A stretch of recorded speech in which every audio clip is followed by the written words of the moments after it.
Hello friends, आज की इस वीडियो क्लास में बात करने वाले एडवर्स पोजीशन और प्रतिकूल कब्जे के बारे में। दोस्तों, एक ऐसा व्यक्ति जिसने किसी की निजी संपत्ति या फिर प्राइवेट प्रॉपर्टी के ऊपर या फिर उस व्यक्ति ने किसी सरकारी संपत्ति या फिर गवर्नमेंट लैंड के ऊपर काफी लंबे समय से कब्जा बनाकर रखा हुआ है दोस्तों। और ऐसे में कहीं ना कहीं वह व्यक्ति आगे चलकर उस संपत्ति उस प्रॉपर्टी के ऊपर एडवर्स पोजीशन या फिर प्रतिकूल कब्जे का दावा करना चाहता है दोस्तों। तो वह जो व्यक्ति है वो व्यक्ति कितने समय के बाद, कितने सालों के बाद उस संपत्ति उस प्रॉपर्टी के ऊपर एडवर्स पोजीशन या फिर प्रतिकूल कब्जे का दावा कर सकता है, कितने समय के बाद, उसकी टाइम लिमिट क्या है दोस्तों। और साथ ही साथ यदि वह व्यक्ति कोर्ट में जाकर प्रतिकूल कब्जा या फिर एडवर्स पोजीशन का क्लेम या फिर दावा करता है तो उस व्यक्ति को उस संपत्ति उस प्रॉपर्टी के ऊपर मालिकाना हक प्राप्त करने के लिए कोर्ट के समक्ष, बिफोर द कोर्ट, उस व्यक्ति को कौन कौन से पॉइंट्स को सिद्ध करना पड़ेगा, कौन कौन से घटक और इंग्रेडिएंट्स को उसको प्रूफ करना पड़ेगा दोस्तों, तब जाकर उसके एडवर्स पोजीशन और प्रतिकूल कब्जे के जो उसका जो दावा, जो क्लेम है, उसको स्वीकारा और एक्सेप्ट किया जाएगा कोर्ट के द्वारा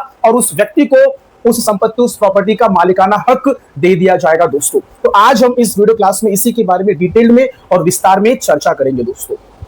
डियर फ्रेंड्स, सबसे पहले आपको यह समझना है कि द लिमिटेशन एक्ट 1963 का मतलब क्या होता है दोस्तों। ये एक ऐसा कानून है जो कि यह बताता है कि यदि कोई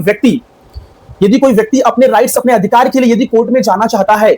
तो उसकी समय सीमा क्या है दोस्तों। तो उसकी समय सीमा को बताता है द लिमिटेशन एक्ट 1963। जैसे कि यदि किसी व्यक्ति ने किसी संपत्ति के ऊपर, जैसे कि हो सकता है वो निजी संपत्ति या फिर प्राइवेट प्रॉपर्टी हो या फिर वह सरकारी संपत्ति या फिर गवर्नमेंट लैंड हो दोस्तों, ऐसे में कोई व्यक्ति इस प्रकार की संपत्ति के ऊपर काफी लंबे समय से कब्जा बनाकर रखा हुआ दोस्तों, और ऐसे में वह जो व्यक्ति है वह व्यक्ति ये चाहता है कि इस संपत्ति इस प्रॉपर्टी के ऊपर मुझे मालिकाना हक प्राप्त हो जाए, मैं इस संपत्ति इस प्रॉपर्टी का मालिक बन जाऊं। तो ऐसे में कहीं ना कहीं वो जो व्यक्ति है वह व्यक्ति कितने समय और कितने सालों के बाद,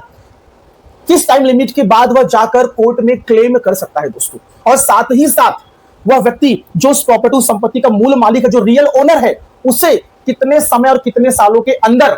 अपनी उस संपत्ति, अपनी उस प्रॉपर्टी का कब्जा पाने के लिए, उसको रिस्टोर करने के लिए पोजीशंस को कितने समय, कितने टाइम लिमिट के अंदर कोर्ट में जाकर अपने पोजीशन, अपने कब्जे को पाने के लिए उसे केस या फिर दावा या फिर क्लेम फाइल करना पड़ेगा दोस्तों। मैं दोनों पक्षों की बात कर रहा हूं, जो कब्जा बना के रखा है वो और जो उस संपत्ति उस प्रॉपर्टी का मूल मालिक है, उसे कितने समय के अंदर, कितने टाइम लिमिट, कितनी अवधि के अंदर जाकर कोर्ट में क्लेम, दावा या फिर सूट या फिर केस फाइल करना पड़ेगा दोस्तों। सो डियर फ्रेंड्स, सबसे पहले मैं बात करूंगा प्राइवेट संपत्ति और निजी संपत्ति के बारे में दोस्तों। एक ऐसा व्यक्ति जो कि निजी संपत्ति या फिर प्राइवेट प्रॉपर्टी के ऊपर 12 साल या फिर उससे भी अधिक समय हो चुका है कब्जा बनाए हुए, और साथ ही साथ एक ऐसा व्यक्ति जो चाहता है कि मेरी इस निजी संपत्ति और प्राइवेट प्रॉपर्टी से इस व्यक्ति को मैं यहां से निकाल दूं, इसको मैं यहां से हटा दूं, मेरा यह कब्जा मैं अपने पास ले लूं, तो ऐसे में कितने टाइम के अंदर, कितना वो समय अवधि क्या है दोस्तों, कब हम केस और मुकदमा पोजीशन सूट का फाइल करें दोस्तों, तो वो समय और टाइम लिमिट है दोस्तों 12 साल। प्राइवेट प्रॉपर्टी, निजी संपत्ति के मामले में है 12 साल। तो यदि कोई व्यक्ति संपत्ति के ऊपर 12 वर्षों से भी अधिक समय का अगर उसका कब्जा है तो वह व्यक्ति कोर्ट में यह जो दावा है, जो एडवर्स पोजीशन प्रतिकूल कब्जे का जो दावा है, वह व्यक्ति फाइल कर सकता है दोस्तों। और साथ ही साथ वह व्यक्ति जो उस प्रॉपर्टी का निजी जो मूल मालिक है, जो रियल ओनर है, यदि उसको अपना कब्जा अपने पास लेना है तो उसे 12 सालों के अंदर ही कोर्ट में उसको सूट और केस और दावा फाइल करना पड़ेगा अपने कब्जे को, अपनी प्रॉपर्टी को अपने पास पाने के लिए दोस्तों। तो यदि वह जो व्यक्ति है, जो संपत्ति का मूल मालिक है, यदि वह 12 साल के बाद कोर्ट में जाता है तो कहीं ना कहीं वह अपने राइट्स को, अपने अधिकारों को खो देगा दोस्तों। क्योंकि जो लिमिटेशन जो एक्ट है वो हमें यह कहता है कि भैया एक समय, एक टाइम है जो कि 12 वर्षों का है। तो द लिमिटेशन एक्ट 1963 के अंदर आर्टिकल 65 अनुच्छेद 65 यह हमें बताता है कि भैया प्रॉपर्टी और निजी संपत्ति के मामले में, चाहे वो कब्जा करने वाला व्यक्ति हो, चाहे वो मूल मालिक हो, इन दोनों को ये जो 12 वर्ष जो टाइम लिमिट है, 12 साल, इसके ऊपर फोकस करना पड़ेगा।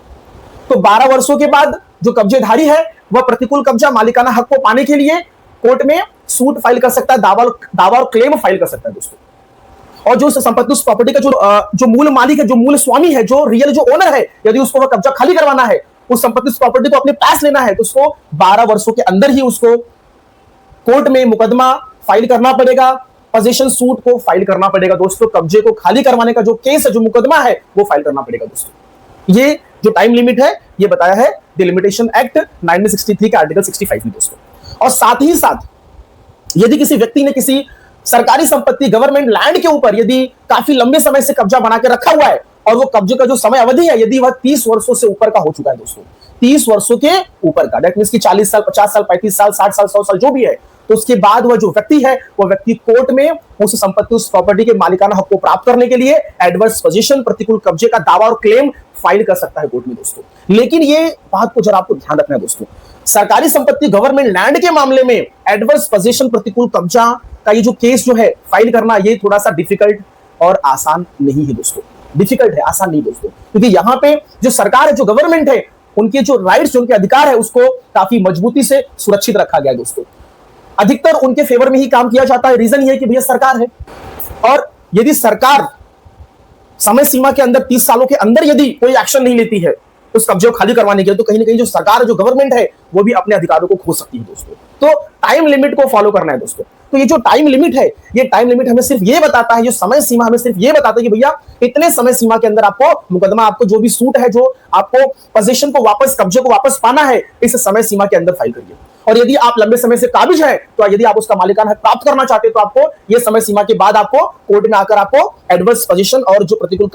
कब्जा है उसका आपको क्लेम आपको फाइल करना है दोस्तों। तो समय सीमा और टाइम लिमिट को ध्यान में रखते हुए आपको काम करना है। तो ऐसा नहीं है कि 12 वर्ष पूरे हो गए तो जो कब्जाधारी है वो अपने आप मालिक बन जाएगा दोस्तों, ऐसा बिल्कुल भी नहीं होता है। उसके लिए हमें कोर्ट में जाना होता है, वहां पे हमें प्रतिकूल कब्जा और एडवर्स पोजीशन का जो सूट है, जो क्लेम है, जो दावा है, वो फाइल करना पड़ता है। और सुप्रीम कोर्ट की बहुत सारी जजमेंट है जिसमें यह बताया गया कि भैया यदि आप एडवर्स पोजीशन और प्रतिकूल कब्जे का दावा यदि आप फाइल करने जा रहे हैं, तो आपको साथ ही साथ आपको कुछ इंपॉर्टेंट जो घटक है, जो कुछ इंपॉर्टेंट जो इंग्रेडिएंट्स है, जो पॉइंट्स है, उनको आपको सिद्ध करना होगा हमारे समक्ष, कोर्ट के समक्ष दोस्तों, बिफोर द कोर्ट। जब तक वो पॉइंट्स आप सिद्ध नहीं करोगे, तब तक आपको प्रतिकूल कब्जा का जो है ना अधिकार, वो आपको नहीं मिलेगा। आपको उस संपत्ति, उस प्रॉपर्टी का आपको मालिक नहीं बनाया जाएगा सिर्फ कब्जे के आधार पर। तो कहीं ना कहीं भैया प्रतिकूल कब्जा, एडवर्स पोजीशन का जो क्लेम है, वो फाइल करना, उसकी पिटीशन लगा देना, सूट फाइल कर देना, वो आसान हो सकता है, लेकिन उसको सिद्ध करना वो अपने आप में बहुत ही डिफिकल्ट होता है दोस्तों। लेकिन जो मूल मालिक है, जो रियल ओनर है, ऐसे लोगों को, ये जो कब्जेधारी जो कब्जा करके लंबे समय से बैठे रहते हैं, इनको यदि आपको हटाना है तो आपको जानना होगा। मूल मालिक,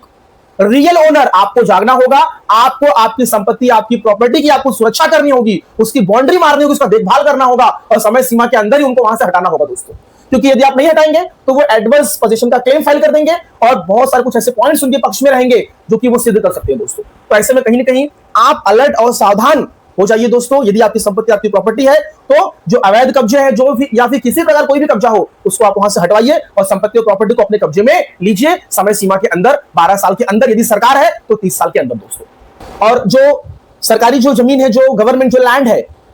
उसमें लिमिटेशन एक्ट का जो टाइम, जो पीरियड है, जो टाइम लिमिट है, वो 30 वर्षों का है। और द लिमिटेशन एक्ट 1963 के अंदर आर्टिकल 112 के अंदर इस समय सीमा की बात की गई है दोस्तों। तो समय सीमा मतलब कि भैया मुकदमा और सूट और दावा दाखिल करने का टाइम लिमिट, बस खत्म। ऐसा नहीं है कि 12 वर्ष पूरे हो गए, 30 वर्ष पूरे हो गए तो आप मालिक बन जाओगे, नहीं, वो सारी चीजों को आपको प्रूफ और सिद्ध करना पड़ेगा बिफोर दी कोर्ट दोस्तों। डियर फ्रेंड्स, अब हम ये बात कर लेते हैं कि भैया यदि कोई व्यक्ति जो किसी संपत्ति के ऊपर लंबे समय से कब्जा बनाकर रखा हुआ है और उसको 12 साल के ऊपर, 12 साल से भी ऊपर का समय हो चुका है, जैसे 15 साल, 20 साल, 25 साल, 30 साल जो भी है, यदि वह उस संपत्ति, उस प्रॉपर्टी के ऊपर मालिकाना हक प्राप्त करना चाहता है, एडवर्स पोजीशन का दावा करना चाहता है, तो ऐसे में उस व्यक्ति को क्या क्या सिद्ध करना पड़ेगा कोर्ट के सामने, बिफोर दी कोर्ट दोस्तों। अब उस पॉइंट्स के बारे में जरा हम चर्चा कर लेते हैं दोस्तों। सबसे पहले तो कि भाई जो व्यक्ति एडवर्स पोजीशन का क्लेम करने जा रहा है, उसको बिफोर दी कोर्ट यह सिद्ध करना होगा कि मेरा यह जो कब्जा है, मेरा कब्जा लगातार कंटिन्यूअस 12 वर्षों से भी अधिक का है, और मेरे इस कब्जे को किसी ने डिस्टर्ब नहीं किया। यह जो मेरा कब्जा था, यह मेरा कब्जा ओपन था, लगातार था, ठीक है। जो भी आसपास के जो लोकल लोग हैं उनके नॉलेज में था, जो मूल मालिक है, जो रियल ओनर है, उसको भी पता था कि मैं इस संपत्ति, इस प्रॉपर्टी के ऊपर काफी लंबे समय से काबिज हूं, उनके नॉलेज में भी था। तो मेरा जो कब्जा था वो ओपन था, ठीक है, कंटिन्यूअस था, लगातार था, और मैं ये भी बता सकता हूं कि मेरा यह कब्जा इस डेट से है। तो उसका जो कब्जे का जो डेट है, जो बिगिनिंग जो पॉइंट है, वो डेट भी मैं बता सकता हूं। तो ये सारी चीजों को कोर्ट के समक्ष उस क्लेमेंट को, जो क्लेम कर रहा है, जो दावा कर रहा है, उसको ये सारी चीजों का सबूत कोर्ट के समक्ष पेश करना होगा, यदि वह उस संपत्ति, उस प्रॉपर्टी का कब्जे के आधार पर मालिक बनना चाहता है तो दोस्तों। दूसरी चीज, जो मूल मालिक है उसने 12 साल तक लगातार बीच में कहीं पर कभी भी कोई भी लीगल एक्शन, कोई कानूनी कार्यवाही, कोई कंप्लेन नहीं की, और उस कब्जेधारी को हटाने के लिए ना तो कोई पुलिस आया, ना तो उस मूल मालिक के कोई घर वाले या फिर वो खुद, उसने कोई भी ऐसा कृत्य, कोई ऐसा एक्ट नहीं किया जिससे कि वो डिस्टर्ब हो जाए और उसको वहां से हटाया जाए दोस्तों। तो मूल मालिक ने कोई लीगल एक्शन, कोई कानूनी कार्रवाई नहीं की दोस्तों। दूसरी चीज, वो जो कब्जेधारी है उसको कुछ दस्तावेज भी दिखाने पड़ेंगे कि भैया मैं इस संपत्ति, इस प्रॉपर्टी के ऊपर 12 वर्षों से भी अधिक समय मुझे हो चुके हैं यहाँ पे कब्जा बनाए हुए, शांतिपूर्वक तरीके से, पीसफुल तरीके से, कोई डिस्टर्बेंस नहीं, एंजॉयफुल एकदम तरीके से मैं यहाँ पे काबिज हूं, और मेरे पास ये रहा इस संपत्ति, इस प्रॉपर्टी का टैक्स का जो पावती है वो है मेरे पास, इलेक्ट्रिसिटी बिल है मेरे पास, वाटर बिल है मेरे पास, और मेरे पास ये दो चार कुछ लोकल आसपास के कुछ विटनेस और गवाह लोग हैं जो कि ये बताएंगे कि मैं यहां पर काफी लंबे समय से काबिज हूं। तो ये सारी चीजों को कोर्ट के समक्ष उस क्लेमेंट को, उस जो व्यक्ति दावा कर रहा है कब्जे के आधार पर मालिकाना हक को प्राप्त करने के लिए, उसको ये सारी बातों को कोर्ट के समक्ष उसको प्रूफ करना होगा दोस्तों। दूसरी चीज, साथ ही साथ वो जो क्लेमेंट है, जो दावा कर रहा है, उसको यह भी बताना पड़ेगा कि भैया जो मूल मालिक है वो हॉस्टाइल है। हॉस्टाइल मतलब कि विरोधी, मतलब कि मैं कब्जे में हूं, संपत्ति को, प्रॉपर्टी को मैं अपना समझ रहा हूं, ठीक है, ये संपत्ति मेरी है, मैं इस सोच से चल रहा हूं, ठीक है, और जो मूल मालिक है वो इस चीज को भली भांति जानता है, तो वो हॉस्टाइल हो चुका है, ठीक है, उसके विरोध में मैं ये काम कर रहा हूं, ये कब्जा मेरा है और उसे सब पता है, लेकिन उसने कोई भी एक्शन नहीं लिया दोस्तों। तो विरोधी और हॉस्टाइल होना भी जरूरी है दोस्तों।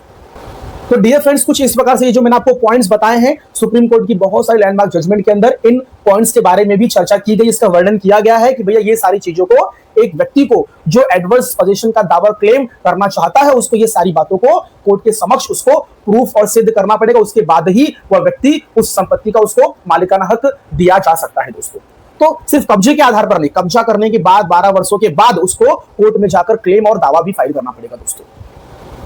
अब हम दोस्तों बात कर लेते हैं कि जो व्यक्ति उस संपत्ति, उस प्रॉपर्टी का जो मूल मालिक है, अब उसको क्या करना चाहिए। यदि कोई व्यक्ति लंबे समय से कब्जा कर लिया है और वह एडवर्स पोजीशन का क्लेम करने जा रहा है दोस्तों, तो ऐसे में कहीं ना कहीं वो जो व्यक्ति, जो मूल मालिक है, वह वहां पे जाकर बता सकता है कि भैया ये जो व्यक्ति है, यह व्यक्ति यहाँ पे काबिज है, लेकिन यह व्यक्ति जबरदस्ती है, जोर जबरदस्ती है, मेरे पास इस प्रॉपर्टी संपत्ति का टाइटल है, ठीक है, मेरे पास ये कुछ एप्लीकेशन से जो मैंने कंप्लेन की थी इस कब्जे से संबंधित इस व्यक्ति को हटाने के लिए, ये सारी चीजें जो भी है वो उसको वहां पे देना चाहिए, और जो भी उसने सूट फाइल किया उस सूट का उसको, उस व्यक्ति को जवाब दाखिल करना चाहिए, ठीक है, वहां पे जाके अपने पॉइंट्स को, अपने दस्तावेज को, अपने एविडेंस को भी रखना चाहिए, जब यदि उसकी प्रॉपर्टी संपत्ति को लेकर किसी व्यक्ति ने यदि एडवर्स पोजीशन का क्लेम किया होगा तो दोस्तों। और साथ ही साथ देखिए भैया, आपकी संपत्ति, आपकी प्रॉपर्टी, यदि आप सोओगे तो खोओगे, ठीक है, सो के जाओगे कोर्ट के पास तो कोर्ट आपके खिलाफ ही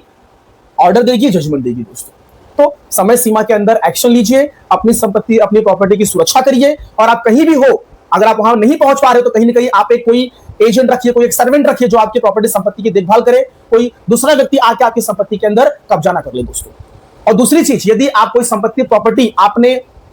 किराए पे दे रखा है, टेनेंट के रूप में, लीज के रूप में आपने यदि दे रखा है, तो ऐसे में कहीं ना कहीं आपको उस संपत्ति, उस प्रॉपर्टी का जो भी टेनेंट का जो भी अग्रीमेंट होता है, उस एग्रीमेंट को आपको प्रॉपर्ली, आपको टाइम टू टाइम उसका रिन्यूअल करवाते रहना चाहिए, ठीक है। यदि आप उस संपत्ति के प्रॉपर्टी और मालिक है, यदि आपने उस संपत्ति प्रॉपर्टी किराए पे देके रखा है, तो उसका जो भी किराए का जो भी करारनामा होता है, जो अग्रीमेंट होता है, उसको रेगुलर मैनर में उसका रिन्यूअल करते रहिए, उसको चेंज करते रहिए दोस्तों। तो होता क्या है कि भैया कभी हम प्रॉपर्टी भाड़े पे दे दिए तो व्यक्ति क्या करता है, लंबे समय से उसी में काबिज रहता है, तो वो बाद में आगे चल के फिर वो प्रतिकूल कब्जा और वो एडवर्स पोजीशन का क्लेम करने लग जाता है दोस्तों। तो यदि आप कहीं बाहर रहते, विदेश रहते, आप नहीं आ पा रहे, तो कहीं ना कहीं आप एक अपना एक एजेंट रखिए, सर्वेंट रखिए, उसके थ्रू अपनी प्रॉपर्टी संपत्ति की देखभाल करवाइए दोस्तों। रखा है तो उसका जो किराया का जो अग्रीमेंट है वो प्रॉपर्ली रेगुलर मैनर में उसको आप रिन्यूअल करते रहिए, समय सीमा 11-11 महीने पे जो भी है टाइम पीरियड, उसमें आप चेंजेस करवाते रहिए दोस्तों। तो इससे आपके पास एक प्रूफ, एक दस्तावेज, एक एविडेंस बना रहेगा कि आपने इस संपत्ति, इस प्रॉपर्टी को आपने किराए पे दिया था, और आप हर साल जो किराया नामा जो होता है, जो अग्रीमेंट होता है, उसको आप बनाते रहे, टर्म्स एंड कंडीशंस को जो भी है उसमें आप लिखते रहे, तो कहीं ना कहीं आपके पास एक एविडेंस, एक आपके पास प्रूफ बन जाएगा दोस्तों।